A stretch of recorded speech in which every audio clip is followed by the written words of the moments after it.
Avec moi, Luc Poirier, qu'on appelle le millionnaire d'occupation double, mais en fait, c'est un homme d'affaires très prospère qui nous donne ses recettes parce qu'il va les partager avec les gens qui sont intéressés en fin de semaine. On était à 23 ans et vous me disiez, j'aurais pu arrêter. Qu'est-ce qui fait qu'on continue? Je comprends qu'à 23 ans, on ne peut pas vous dire, je vais prendre ma retraite, là, mais c'était quoi la fibre? C'était quoi la motivation? Ah, mais la motivation, ça n'a jamais été l'argent dans mon cas. C'est vraiment les défis. J'aime faire différent. J'aime pousser à mes limites. Puis ça a toujours été comme ça. L'argent, c'est une fin, mais c'est pas... Façon d'évaluer le succès. Dans le fond. Ouais, Puis c'est aussi un possiblement. moyen, ça t'en prend pour en faire d'autres. Oui, c'est sûr, mais ça n'a jamais été l'objectif final. Il faut que j'aime ce que je fais. Si j'aimais pas ça, je le ferais pas, là, même si ça... J'ai déjà refusé, en sortant, j'ai été à l'école agent d'immeuble, puis quand je suis sorti de là, agent immobilier, on m'a offert 1,2 million comme salaire, puis j'étais tout jeune. Là. Salaire annuel, plus les bonus, puis j'ai refusé. Moi, je suis pas mal aller vendre des bâtisses de même. Mais, donc, vous êtes un bon vendeur. Ben, je suis un bon vendeur parce que je suis un gars franc, puis ça se transparaît, puis je vends facilement parce que je dis les vraies choses. Non, ben moi aussi, je dis les vraies affaires. C'est ça qu'ils disent à la TV. Ils posent les vraies questions, ils disent les vraies affaires. Mais une Rolex comme ça, là, est-ce que... Parce que vous dites, je fais pas ça pour l'argent. C'est quoi? C'est pour... c'est un gage de succès? Non, c'est pour mais... montrer aux autres qu'on a réussi? C'est pour se rassurer soi-même en disant, je regarde là, puis bon, tu sais...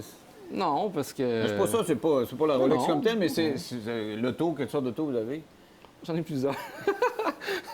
C'est pas une bonne question, ça. OK, quelle marque? Ça va de quelle fourchette, là, de... Ferrari, Lamborghini, Ford GT, Audi, j'en ai plusieurs.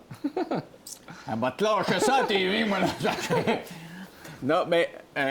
donc, ça sert à quelque chose, l'argent. Vous me dites, c'est pas une fin en soi, mais on peut se gâter, puis...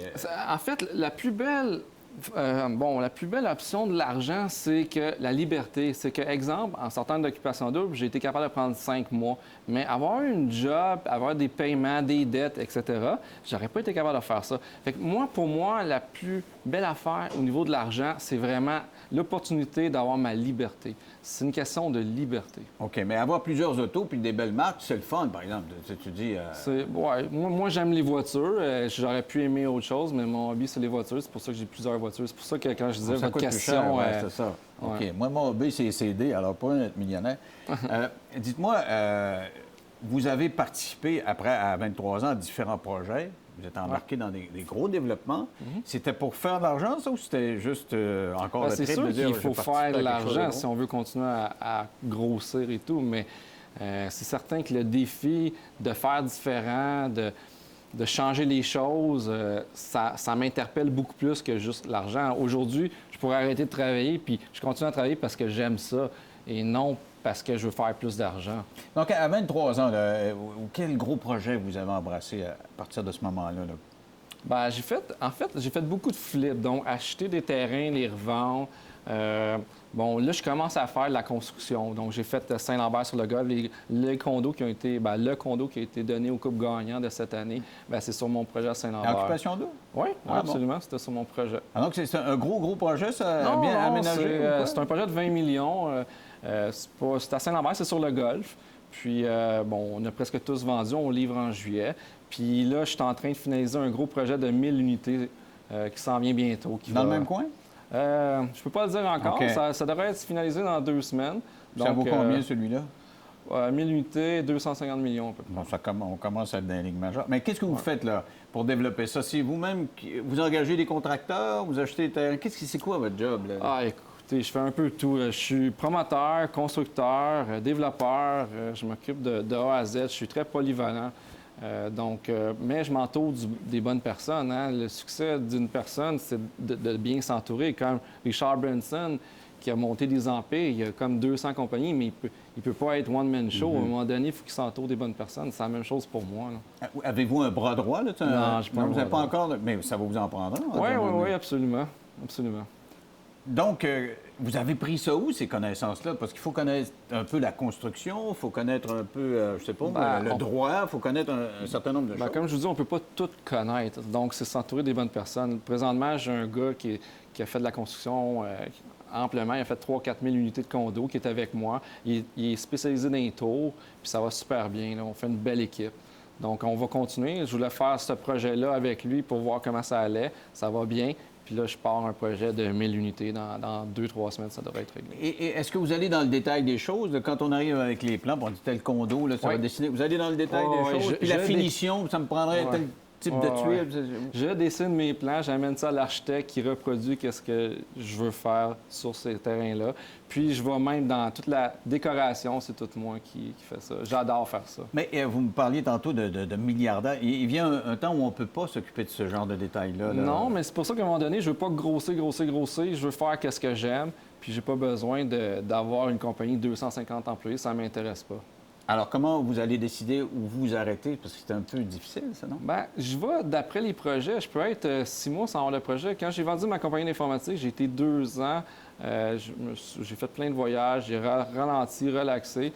Tu sais, dans le fond, je vais au gré des projets qui m'amènent. Donc, là, présentement, je suis débordé parce que je finis Saint-Lambert, je commence le nouveau. Mais peut-être dans un an et demi, ça va donner calme, puis et je vais être 1 an sans travailler. Puis... Mais donc, vous l'initiez, ce projet-là, ou si maintenant vous avez atteint une stature que les gens vont vous voir, écoute, j'ai pas d'argent, mais je voudrais faire ça? En fait, les projets gagnants que je fais, c'est toujours les projets que j'initie. C'est jamais, exemple, à Saint-Bruno, il y a le projet Saint-Bruno sur le lac. C'était une ancienne carrière, une carrière que personne ne voulait. Ça faisait 13 ans que c'était désaffecté. Puis moi, j'ai vu cet emplacement-là en allant me baigner dedans illégalement, soit dit en passant, comme tous les jeunes font. Je trouvais que c'était un site extraordinaire. Puis je me suis renseigné, j'ai fait un offre sans condition, je l'ai acheté. On a fait le changement de zonage. Par la suite, j'ai vendu le terrain. C'est un autre promoteur qui l'a construit. Je n'avais pas encore construit dans ce temps-là. Puis là, j'ai dit, bon, je vais construire moi-même. Je ne suis pas plus fou qu'un autre. Puis c'est pour ça que là, je commence à construire. Puis j'adore ça. Donc, vous dites qu'il y a des périodes où je ne travaille pas parce que, donc, j'engrange mes profits puis ça me permet d'aller me promener un peu partout. Mais quand vous travaillez, là, tout arrive en même temps, je suppose. C'est 14-16 heures par jour. C'est ça. J'allais vous demander, c'est des semaines de fou, ça. C'est incroyable. Incroyable. Des téléphones, 200-300 par jour. Écoutez, c'est incroyable, mais... Comme je dis à ma copine, c'est un temps passé, il faut qu'elle m'épaule, puis pendant 6 mois, peut-être que j'aurai rien à faire, puis je vais m'occuper d'elle puis de ma famille. Mais est-ce que ça vous arrive donc de la négliger un petit peu? Ces temps-ci, oui. Vous avez tellement travaillé fort pour l'avoir, faites attention de la peine! Oui, mais elle comprend ça parce qu'au début de notre relation, quand j'ai sorti d'Occupation Double, jusqu'à temps que je commence mes voyages, j'étais avec tout le temps, puis je travaillais presque pas. J'étais vraiment concentré à elle et mon autre fils. Là. Et avez-vous le temps pour le petit bébé actuellement? Ah oui, c'est sûr. Le soir, j'arrive, puis c'est moi, je prends la relève jusqu'à temps que... Je me couche à 1 heure, 2 heures tous les soirs. Mais avec le projet qui s'en vient, le temps sera plus limité. C'est des 14-16 heures par jour. Oui, mais j'ai fait ma première construction. Je sais qu'est-ce que ça prend. T'sais, la prochaine, ça va être beaucoup plus facile. Donc, ça va moins me demander, même si le projet il est 10 fois plus gros. T'sais. Est-ce qu'il faut faire des sacrifices pour réussir? Parce que c'est une des questions qu'on va sûrement vous poser lors de cette conférence. Ouais. Jusqu'à quel point de sacrifice il faut s'imposer dans la vie pour réussir? Bien, écoutez, quand j'ai commencé, parce que c'est vraiment le début, il faut se sacrifier. Puis je me souviens que quand on a commencé en informatique, il y a un paquet de mes amis qui ont commencé aussi des compagnies d'informatique. Puis personne ne voulait faire le sacrifice comme moi de prendre... Écoute, je prenais 12 000 de salaire pendant les 3 premières années. Donc... les restaurants, pour moi, je connaissais pas ça. Là. Je veux dire, j'avais pas l'argent. J'avais une petite Ford Escort dans le temps quand mes amis... Vous n'aviez pas de Ferrari dans ce temps-là? Non, c'est ça.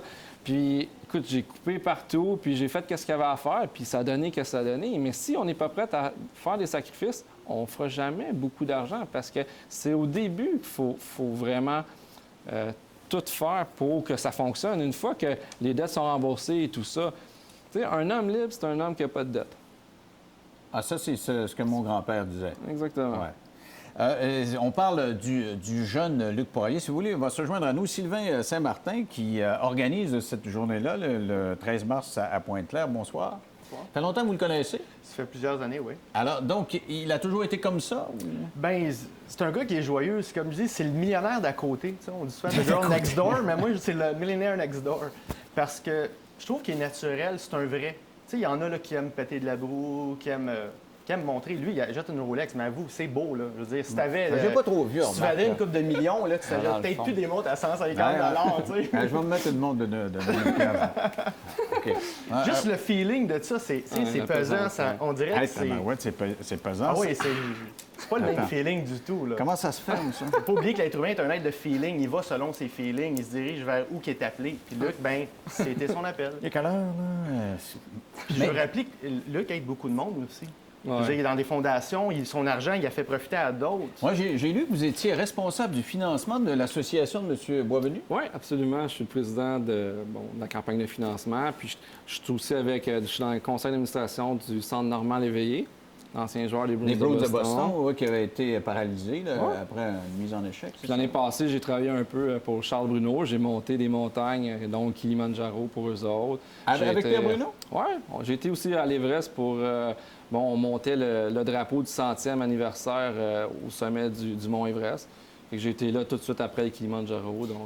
Donc, vous avez encore le temps, vous prenez le temps de faire ça? Parce que ça J'essaie, mais ça me tient à cœur beaucoup, là, mais des fois, il y a des périodes que je suis trop débordé. Ouais. Alors, Sylvain, ce serait quoi les qualités que ça prend pour arriver comme ça? Là? Parce que pour lui, c'est un peu difficile de nous le dire. Là, parce que... Moi, je dirais, c'est d'être vrai, premièrement. Et d'aller, comme lui, il a choisi, il faut être intelligent aussi dans nos choix de vie. Si un de tes buts, c'est d'être libre financièrement, puis tu choisis de travailler comme plongeur dans un Saint-Hubert toute ta vie, ou dans un dépanneur, c'est peut-être pas le bon choix qu'il fait avec ta vie de rêve. Donc, c'est peut-être d'aller voir. Moi, j'ai appris beaucoup des millionnaires puis des gens qui ont réussi dans la vie. Puis, je suis allé voir c'est quoi ce qui fait le succès des gens.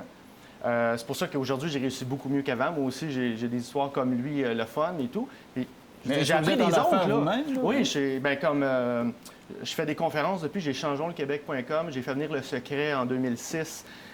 J'ai fait faire des conférences. Dans le fond, je présente des gens comme lui au Québec pour démontrer, même Ginette Renault, que j'ai parlé avec il y a peut-être 2 ans, qu'elle m'a dit qu'elle s'est intéressée elle aussi de faire des conférences pour faire profiter Ben oui, elle m'a dit des ça en trucs. entrevue, ouais. Faire profiter des trucs et faire profiter. Il y a du monde qui ont réussi, puis il y a comme une recette. Tu sais, quand tu fais un gâteau, il y a une recette, des étapes. Puis Luc, je trouve, sa recette, il y a du cœur dedans, il y a du vrai. Il prend soin des gens. Je veux dire, il prend le temps. Il est ici présentement. Ça se résume comment, cette recette-là? Là? On a compris qu'il fallait travailler, qu'il fallait... D'être soi-même, peut-être. Puis croire en qu'est-ce que... Mais toi-même, il faut avoir la qu'on personnalité pour ça, quand même. Oui, mais c'est un tout, hein. C'est pas... Il y a pas... C'est pas juste des petites affaires, c'est vraiment un tout. Donc, c'est de croire en soi et de croire en la vie. Puis la vie est belle. Puis... Avez-vous encore peur, des fois, de vous péter la margoulette? L'échec, là? Non, faut pas avoir peur. Faut apprendre Écoute, ça m'est arrivé. Là, l'important, c'est la moyenne au bâton. Là, on peut pas... Vous avez déjà manqué votre coup, des fois? Oui, on peut pas être parfait tout le temps. Mais même rendu à n'importe quel niveau, là, on se souvient de Campo, comment ça a tombé, son affaire? Là? Il avait acheté Federated Store, puis c'était une histoire de milliards, puis pouf, tout est tombé. Ouais, d'ailleurs, mon prochain projet, j'en ai commencé à en parler à quelques personnes, puis tout le monde, sans unanime, me dit « je vais me planter ». Oh! Puis moi, ça me motive. Ça me motive. Ah ben, j'espère que vous ne viendrez pas me voir là, pour me Non. parler de votre échec. Non, Vous viendrez non. me parler de votre prochain succès. Alors, ça a lieu où et quand? C'est au Holiday Inn, en face du Fairview Pointe-Claire à Pointe-Claire, sur la 40. Vous pouvez aller voir sur monpleinpotentiel.com ou abondance-prospérité et succès.com. C'est une nouvelle série qu'on va faire peut-être à chaque année. On veut montrer aux gens la mentalité québécoise. On a été des petits Québécois longtemps. Ginette Renault en parle ça dans ses entrevues. C'est vrai qu'on a de la misère avec l'argent. Tu sais, l'argent, c'est... Puis on va montrer, non, tu peux être une bonne personne, faire de l'argent. Pourquoi? Puis moi, je me dis, plus tu as de l'argent, là, plus tu peux aider les autres, bien plus que quand t'en as pas. Est-ce que vous sentez ça, des fois, justement, que les Québécois, on est un peu poignés avec l'argent? Oui, bien, c'est surtout à cause de la religion, dans le temps du Plessis. Mais des tout fois, est-ce ça, qu'il y en a que- qui sont gênés de ça, qui vont... Ah oui, dans je vos connais relations? plein d'hommes d'affaires qui ont beaucoup d'argent, puis ici, ils ont une voiture ordinaire avec une maison ordinaire, puis ailleurs, en Floride ou en Europe, c'est l'opulence. Là.